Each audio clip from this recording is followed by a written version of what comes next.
this podcast. Going to be doing a review of last week's Impact Wrestling. Excuse me. Damn. Hit you at the last second.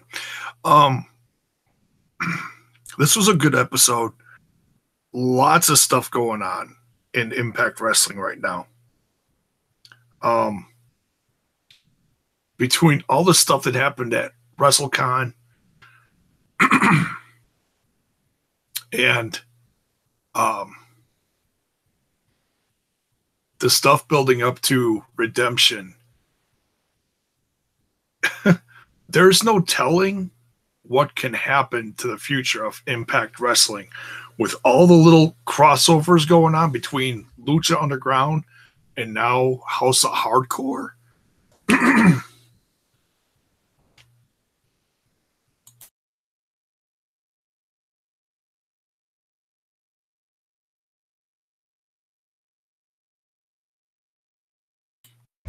Excuse me. Damn. We'll make this short and sweet. A whole lot of action that happened last week. A lot of comical stuff. The Eli Drake revealing his tag team partner. The Big Bad Gravy Daddy and the Big Bad Booty Daddy taking on LAX at Redemption. That's one I did not see coming. It really did not. I'm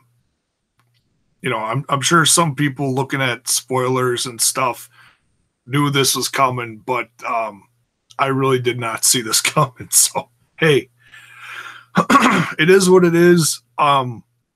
I think it'll be comical. We didn't get a math lesson from Steiner. So it's and the fact that Impact Wrestling actually put up that old promo that he did with Petey Williams when he was in a little stable with him, and then I forget who else was there. But man, that was hilarious. I mean, they really beefed up the fact that Steiner used to be he's from a worldwide known tag team, the Steiner brothers, and that's fine. He also had a lot of success as a solo guy in WCW and TNA, WWF as well.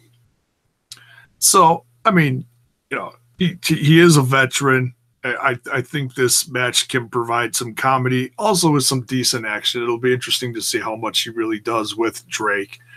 I loved Conan's promo. The fact that he said, he's like, can you even trust this guy? Is he going to attack you beforehand? And we saw that during WrestleCon, how much of a loose cannon he was even before the event. And I know I mentioned this before, but I'm going to say it again. When Josh Matthews went up to him, just tried to interview him before the crossover event at WrestleCon, Steiner was going to kick his ass. And then Josh Matthews right away with his camera live on Twitch. It was absolutely priceless. Josh Matthews also I'm going to kind of just jump all over here, so bear with me. As long as we're talking about Josh Matthews being funny and, a big piece of comedy in this episode, his match with Petey Williams. I mean, you can call it a match. They did ring the bell, so yeah, it'll go down in history as a match. But man, Josh Matthews running from Petey Williams and screaming like a little girl. I damn near peed myself. I was laughing so hard. It was priceless. I gotta say though, I mean, love him or hate him, over the course of all the stuff that I watched from WrestleCon and the behind the scenes from this last big event that they had, I have come to respect Josh Matthews a lot more as a performer and just inside, just as a company guy for Impact Wrestling. Everything he did to walk around with the camera not the whole time, but he did a lot of that stuff in the pre-show and showing the behind the scenes stuff for the WrestleCon event for Impact Wrestling. It was cool. I really enjoyed it. I didn't watch everything that they did for the WrestleCon weekend. I couldn't sit all day and all night. But for what I did watch, I enjoyed it. So I gotta say, hats off to everyone involved and Josh Matthews. But yeah, as far as this match with Petey Williams, that was hilarious. Of course, ending in DQ, Petey Williams won. Seidel attacked Petey Williams, really showing a really different side. I mean, he really threw out the whole,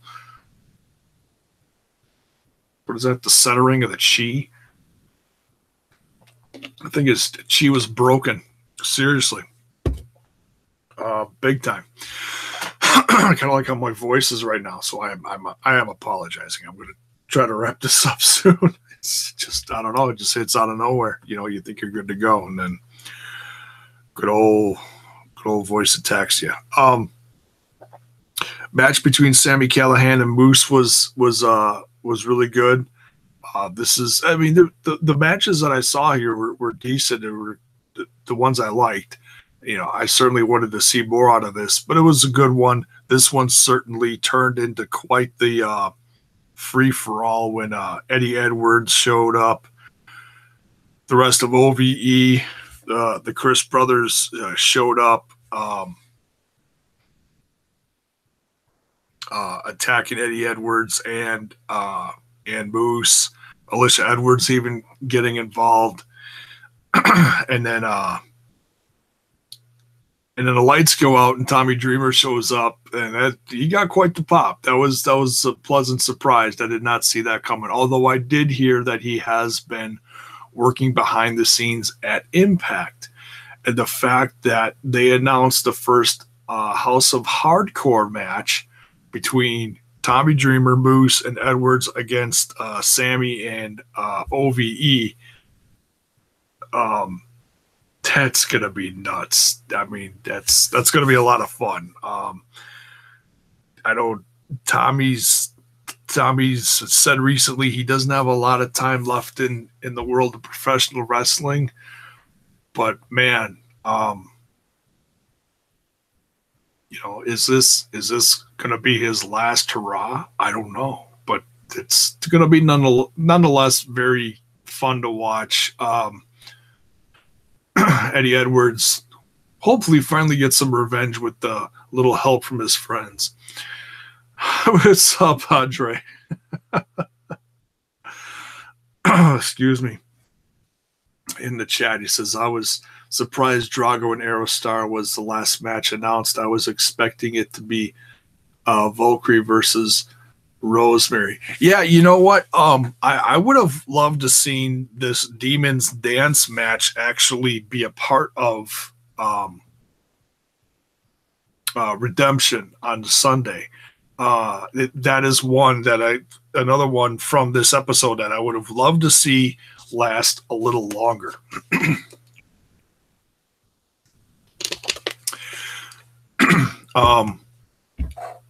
But yeah, and I'm gonna get to that Drago Arrowstar match in a second. Thanks for chiming in, Andre.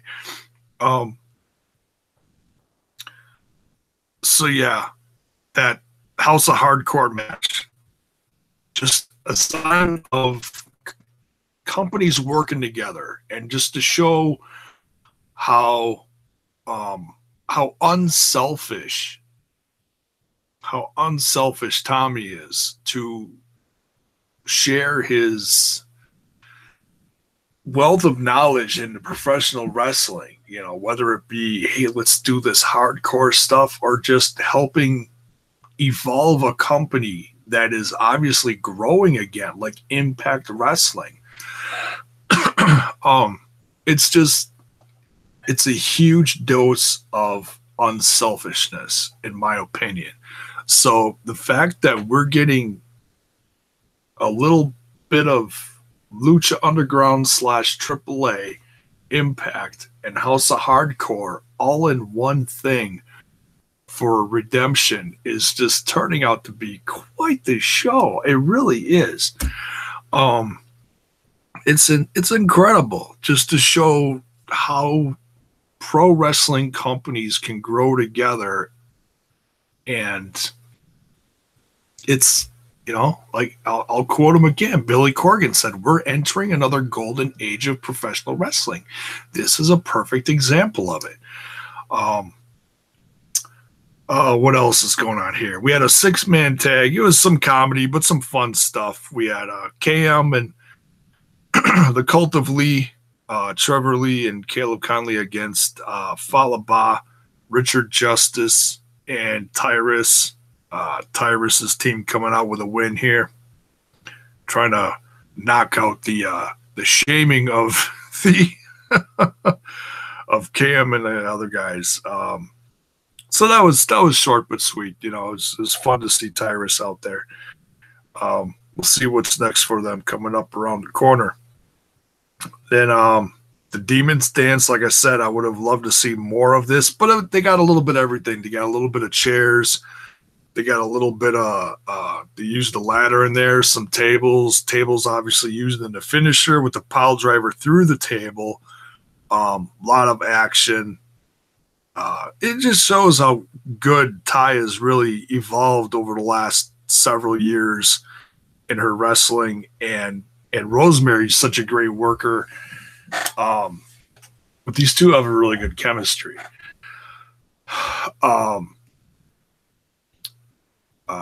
Andre says, if you look at the poster announcing the last match, Impact literally says on the poster, courtesy of our partner Lucha Underground. Yeah, it's a great. This really is a great partnership. It's, I mean, what it's, and I'm sure there's a whole, you know, stuff going on as far as names and rights and whatever. As far as the whole, you know, AAA / Lucha Underground, because the companies have rights to this name and that name and all that hullabaloo, and I'm not sure, you know, how much is that is actually gonna come see the light of day, but just the fact that these guys are getting more exposure than just down in AAA or on Lucha Underground, which is gonna, you know, come see the light of day again in a couple months, around the corner real soon. It's gonna be, it's a very interesting time, and like I said, I'm trying not to get too excited about it. I mean, where they could go with this is like just great. They could really go nuts with this and create another weekly, almost another branch of Lucha Underground on Impact Television, depending on who they wanted to bring in, who they wanted to expose, you know. But then, you know, yeah, like I said, things get hairy with the whole, you know, rights to this guy's name and that guy's name and characters and stuff, and they got to be careful with that, you know, because so like I said, I'm trying to keep my containment of excitement under wraps, but just the fact that we're seeing another, like we said, we had another match added to this card was Drago versus Arrowstar.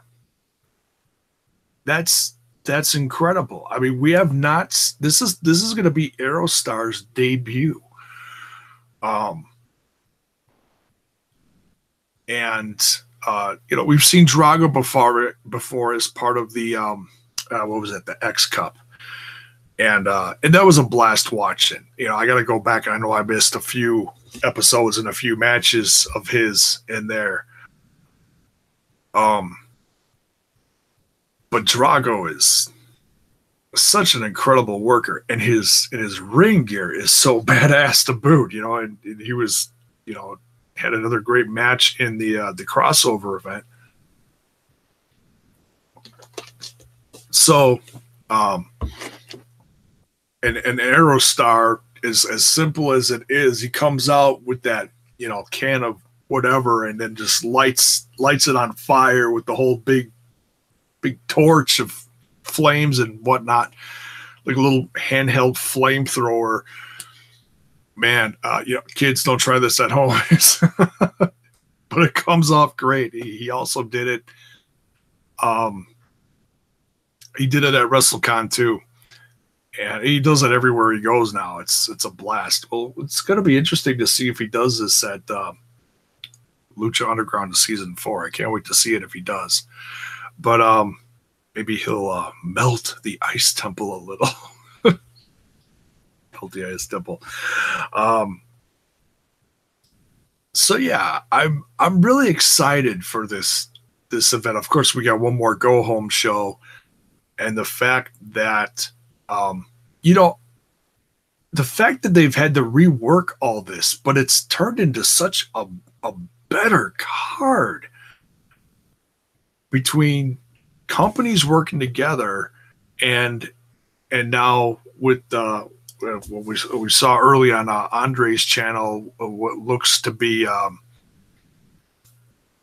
evidence of Patron not doing so hot the day of the event, and I don't know when that footage came out, when that was during the day that happened, but just the fact that footage, that we'll call it found footage, just the fact that, and I'm sure a lot of guys had a lot of fun that weekend as far as partying, camaraderie between this guy, that guy, this girl, that girl, whatever. It was a great week to let loose and have fun in the world of professional wrestling. But then there's a line that you cross, and you gotta stay professional. You not only represent yourself when you're as big of a performer as Patron is. You like him or hate him, he's still a big name. But you represent yourself as a brand, and you also represent the companies you work for, whether it be Impact Wrestling or whoever you work for, no matter who you are. And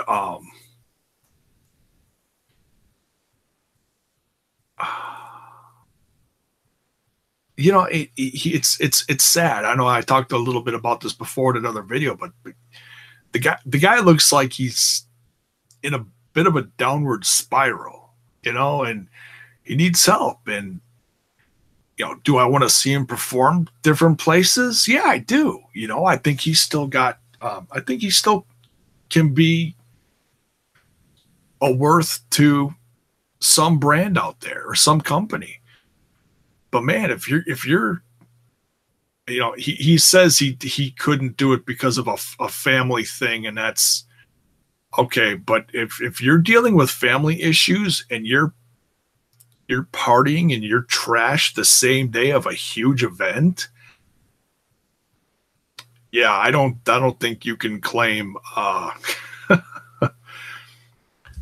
family issues if you're partying in New Orleans. And it's sad. It's really sad. I hope he does get straightened out and does get help, because otherwise, his career is going to be shot. No one's going to want to work with him. You can't be trusted, period. So, all right, Andre. So yeah. That's pretty much it for my thoughts on last week's episode. Great episode. Like, that's one good thing that Impact Wrestling is doing every week, pretty much. You get some great wrestling matches. You get a little bit of comedy. And hey, you had some hardcore stuff in there too this week with the Demon's Dance. And just the fact that they're scrambling towards the end to revise all this stuff that Patron was supposed to be in, and now it's turned into Phoenix Pentagon and Aries in this last match, and the fact that they're putting the damn cats. My goodness, that's not how the door opens. Gotta love my cats. The fact that they're putting on next, or now it's this week's Go Home show, they're putting the three-way from WrestleCon on there. It's going to help promote the pay-per-view even more. So, yeah, we're going to see Aries versus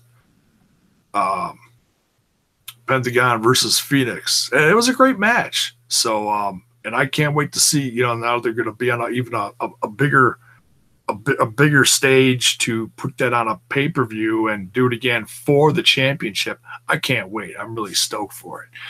So yeah, that's my thoughts for this. Leave your comments below as far as what you thought of last week's Impact Wrestling episode. My apologies for my voice. Sometimes it's on point, sometimes it's not. We grin and bear it. And let me know what you think of the changes to the card, where they're introducing more Lucha Underground / AAA guys to this event. Will certainly make it more entertaining, to say the least. So thanks for watching. So yeah, by all means, go check out the rest of the content on the channel. If you're new to this, give it a like and hit that sub button while you're at it, and ring that bell for notifications, because I know sometimes YouTube doesn't like putting my stuff in front of everyone's eyes. So if you ring that bell and you dig the content, you'll be sure to see more when I hit your screen. That's it for this one. Thanks for watching, folks.